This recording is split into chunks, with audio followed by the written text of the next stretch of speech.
Bonjour, c'est Captain Flo. Aujourd'hui, la réalisation en vidéo de la carte du défi d'octobre.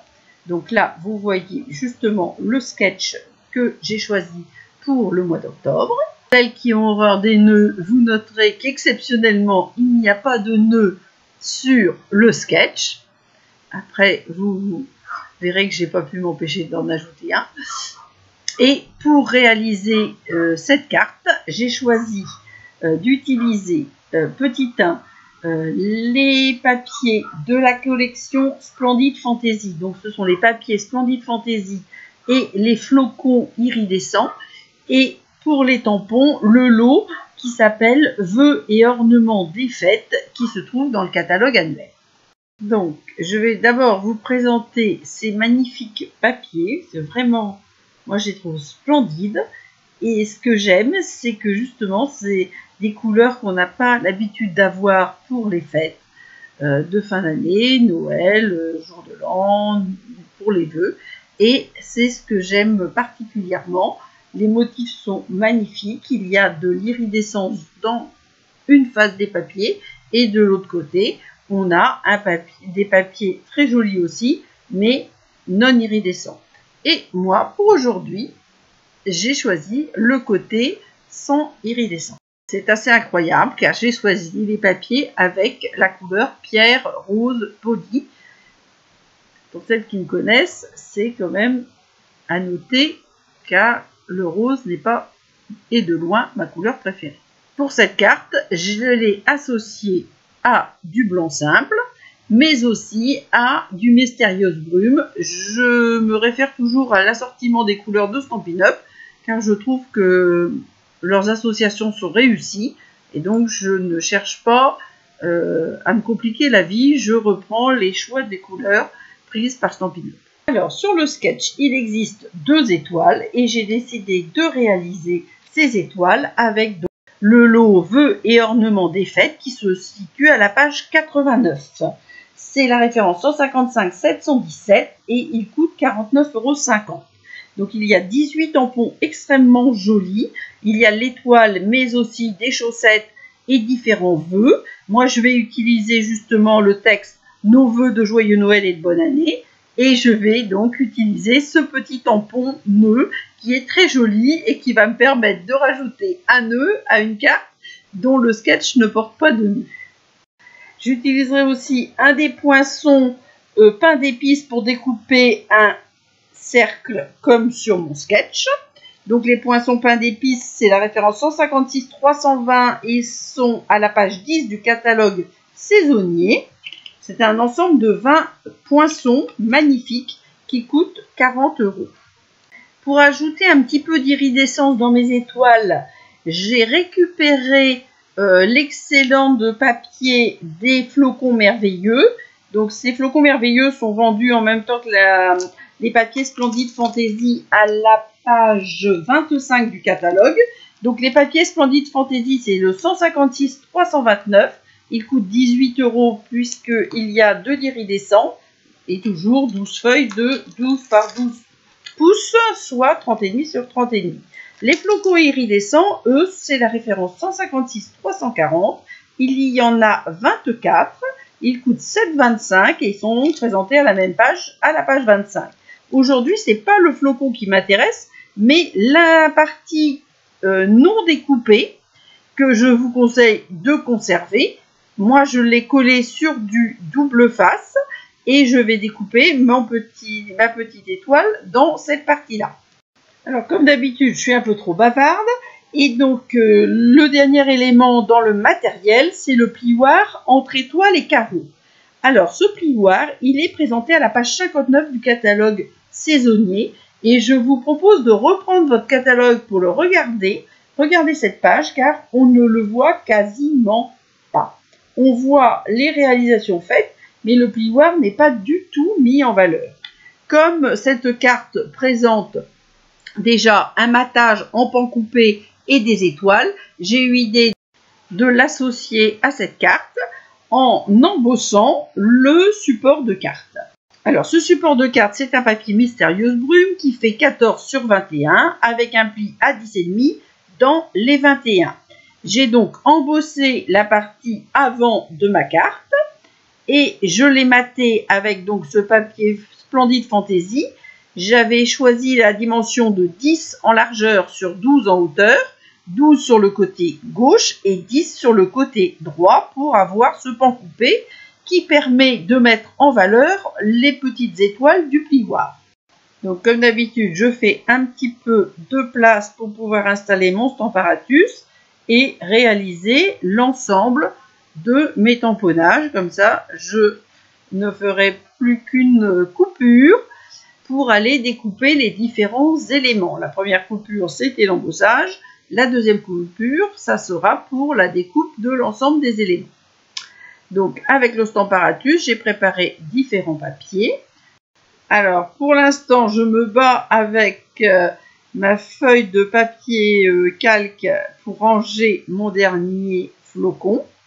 Donc, comme je vous l'ai dit tout à l'heure, je vous conseille de conserver les parties centrales de ce papier pour pouvoir faire des découpes.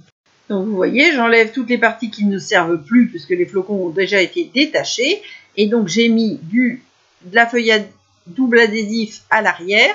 Je vais découper ma très jolie étoile ajourée dans ce papier. Cette étoile ajourée sera matée sur une étoile que j'ai déjà découpée dans le papier Mystérieuse Brume. Dans un papier blanc simple, je vais tamponner l'étoile très jolie avec les feuillages à l'intérieur. Dans le papier Pierre Rose Poli, je vais simplement découper le petit cercle. Et dans une autre bande de papier blanc simple, je vais tamponner le petit nœud. Enfin, j'ai découpé une bande de papier Splendid Fantasy à la largeur de 2,5 cm pour faire mon fanion horizontal que je découperai avec la perforatrice banderole au choix. Cette perforatrice banderole est présentée à la page 149 du catalogue.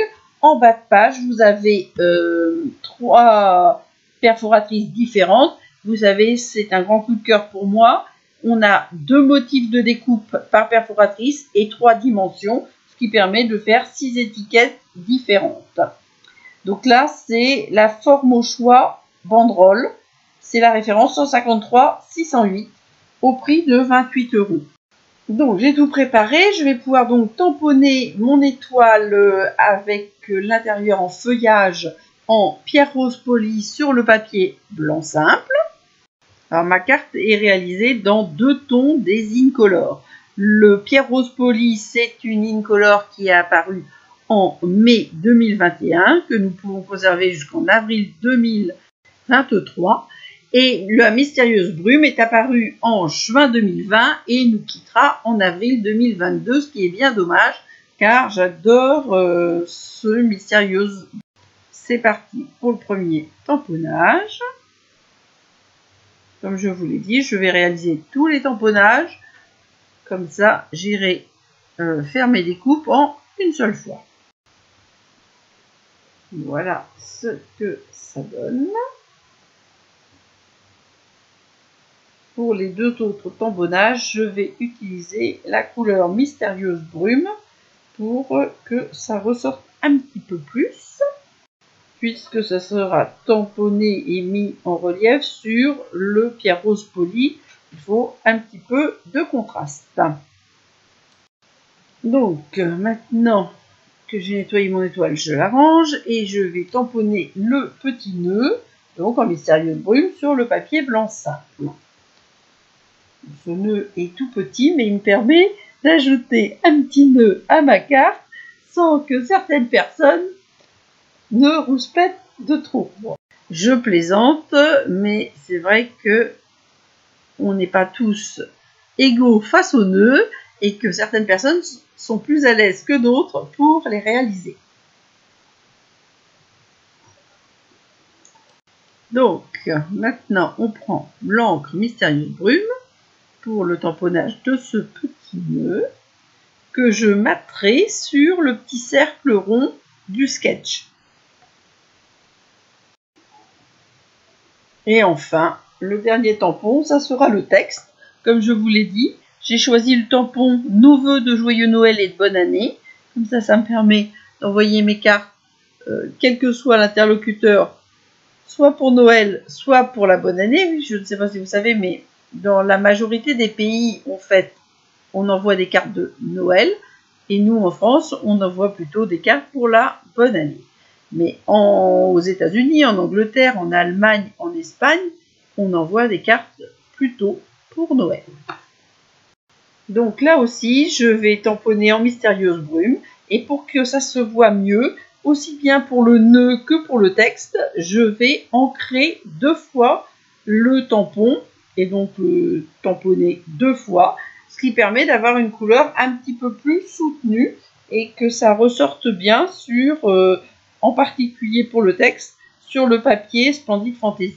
Donc pour les textes, surtout lorsqu'on fait une petite banderole comme ça, un fanion, il est important que le texte soit écrit droit. Donc j'essaie de le positionner le mieux possible sur la feuille. Ensuite, je rabats la plaque en plexi pour coller mon tampon et je vérifie toujours que grâce aux lignes du rabat, les lignes qui sont dans la partie plexi nous permettent de nous assurer que le texte est bien aligné au quadrillage et donc en parfaite horizontalité. J'ai aussi déplacé la bande de papier Splendid Fantasy parce que j'avais mis mon texte trop au centre. Or, sur le sketch, si vous le regardez de près, il y a des étoiles et le rond qui sont sur la droite. Donc évidemment, je ne veux pas que mon texte disparaisse derrière les décorations. Et donc j'ai déplacé légèrement le papier pour mettre mon souhait sur la partie gauche que je découperai en fanion juste après. Voilà, l'ensemble des tamponnages est fait. Donc je récupère mon papier, je nettoie le Stamparatus pour pouvoir le retirer du plan de travail, ça va me faire gagner de la place. Et je vais donc découper ce fanion donc avec la perforatrice dont je vous ai parlé tout à l'heure, c'est-à-dire perforatrice au choix banderole. Alors, lorsque j'ai déjà tamponné le texte dans un fanion, je mets le papier à l'envers pour être sûr. Bon, là, il y a largement la place, donc je suis sûre que je ne vais pas découper le texte. Mais c'est une petite astuce. Si vous mettez votre texte à l'envers, sur l'arrière, vous vérifiez que vous ne découpez pas votre texte. Là, moi, je veux garder la longueur du fanion comme sur mon sketch. Et donc, je le mets à l'envers pour découper un fanion en enlevant le minimum de papier. Alors, avant de faire ma découpe de fanion, je vais donc faire l'ensemble de mes découpes de poinçons et donc je récupère les différents papiers et poinçons qui sont coordonnés, le nœud, le cercle et les étoiles. Voilà, c'est fait. Donc bon, les parties qui ne servent pas vont être mises évidemment dans la petite poubelle et avec le touche à tout, je vais évider mon étoile ajourée pour pouvoir venir la coller et la mater sur l'étoile déjà découpée en mystérieuse brume. Donc le poinçon étoile que j'ai utilisé, c'est un poinçon qui fait un découpage plein, aussi bien pour faire le mystérieuse brume que pour découper le tampon étoile en feuillage. Donc là, hop, mon étoile ajourée est vidée. Ensuite, évidemment, j'enlève mon papier iridescent du poinçon. Et avec la pointe du touche à tout, je vais légèrement décoller la feuille de double face. Et je vais positionner directement sur mon étoile bleue au fur et à mesure, sans mettre mes doigts sur la partie adhésive. Alors, les poinçons de pain d'épices présentaient aussi une très très jolie étoile ajourée, mais le motif était un petit peu plus grand et j'avais peur que ça masque l'ensemble de la carte, donc j'ai essayé de conserver les proportions du sketch. De même, dans les poinçons déco de Noël, nous avions une plus grande découpe étoile que j'aurais pu aussi faire et mater, puisqu'il y a l'étoile pleine correspondante. Mais là aussi, le motif était un petit peu plus grand. Bon, c'est le choix du jour. Donc je range bien tous mes éléments. Ça, c'est vrai que je suis un petit peu maniaque, mais je ne veux pas en perdre mes poinçons et donc je préfère les ranger au fur et à mesure par set de poinçons pour qu'il n'y ait pas d'erreur. Donc bien évidemment, les poinçons déco de Noël, c'est les poinçons coordonnés aux tampons, vœux et ornements des fêtes, c'est-à-dire le lot que je vous ai cité tout à l'heure. Donc maintenant que nous avons tous les éléments de décoration, nous allons passer au montage de la carte. Donc comme je vous l'ai expliqué, je soulève délicatement une partie de la feuille adhésive avec la pointe du touche-à-tout sans y mettre les doigts pour pouvoir la coller directement sur l'étoile de matage Mystérieuse Brume. Je vais donc ensuite réaliser le fanion avec ma perforatrice. J'ai oublié de mettre l'estampine Dimensional sur la table. Donc les voici. Et je vais pouvoir commencer à faire mes collages. Donc le petit nœud, je vais le mettre avec 2 mini Stampin' Dimensional sur le petit cercle pierre rose poli. Et avant de coller les décorations, je suis obligée donc de réaliser mon fanion, parce que depuis, comme je vous dis, je n'ai toujours pas découpé et collé ce fanion. Donc je vais mettre le papier à l'envers. Je choisis évidemment la partie fanion et pas la partie pointe. Et je vais faire une découpe minimale pour conserver la longueur de ce fanion de souhait. Je vais coller, donc pour le collage c'est pareil, je reprends le sketch pour vérifier l'endroit qui me paraît être le plus judicieux. Quand c'est fait, évidemment, je colle. Et ensuite, il va falloir que je choisisse comment je vais associer mes 2 étoiles. Mais je vais faire un petit jeu de hauteur. C'est-à-dire que je vais mettre une étoile à plat, une étoile avec des Stampin' Dimensional. Et le petit nœud que j'ai mis déjà avec des Stampin' Dimensional sur le petit cercle pierre rose poli sera, lui, encore remis sur un Stampin' Dimensional pour avoir une 3e hauteur. Alors ça, c'est toujours une petite phase. Il faut que je fasse différentes présentations pour trouver ce qui va me plaire le mieux. Donc, je fais quelques essais pour voir. Mais je trouve que le rose sur le rose, ça ne ressort pas assez. Donc, je vais mettre l'étoile rose avec les feuillages à l'intérieur sur la bande de papier Splendid Fantasy. Et je vais mettre l'étoile iridescente matée sur le Mystérieuse Brune avec le Stampin' Dimensional. Donc là, comme le motif est plus grand, je peux prendre des Stampin' Dimensional et non des mini Stampin' Dimensional sous mon étoile Mystérieuse Brume et aussi un Stampin' Dimensional sous mon cercle pierre rose poli. Voilà, ça correspond, je pense, au sketch. Il me manque juste une petite chose. Alors moi, pour me simplifier, on va dire la vie, dans la pochette des Stampin' Dimensional, d'un côté, je mets les Stampin' Dimensional taille normale et au verso, je mets les mini Stampin' Dimensional, si bien que je n'ai qu'une pochette à chercher et je prends la taille qui est adaptée au sujet que je dois mettre en relief. Donc, voilà pour le premier collage. Pareil, vous voyez, je présente avant de positionner et de coller. J'essaie de voir quelle est la position qui sera la meilleure. Donc, tout ça est une question de goût, bien évidemment.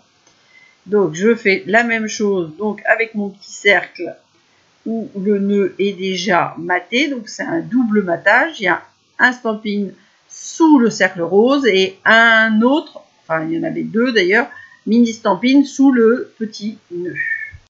Alors ma réalisation correspond parfaitement au sketch, mais je vais aller chercher un petit joyau incolore pour ajouter un petit joyau pierre rose poli au centre de ce nœud. Je regarde quelle est la taille qui sera la mieux adaptée. Je pensais que c'était le plus grand et en fin de compte, je pense que c'est le plus petit qui ira bien dans le cœur du nœud. Donc, je range mes petits joyaux incolores. J'ai oublié de vous dire, donc évidemment, comme ce sont les incolores, c'est soyeuse succulente, fraisia en fleurs, papaye pâle, épinette énivrante et pierre rose polie. Vous les trouverez à la page 142. C'est la référence 155 571 au prix de 8,50 € et il y en a 100 dans le petit sachet. Donc maintenant, je vais, comme d'habitude, essayer de tout regrouper sous l'objectif de la caméra pour faire un plan final avec les différents matériels utilisés pour la réalisation de cette carte. Donc les deux encreurs Mystérieuse Brume et Pierre Rose Polie, le plioir, le lot vœux et ornements de fête, les poinçons pain d'épices, la perforatrice banderole et les joyaux incolores. J'espère que vous réaliserez ce défi. Envoyez-moi vos réalisations pour le 28 octobre. D'ici là, très bonne semaine. Prenez soin de vous. À la semaine prochaine et gros bisous!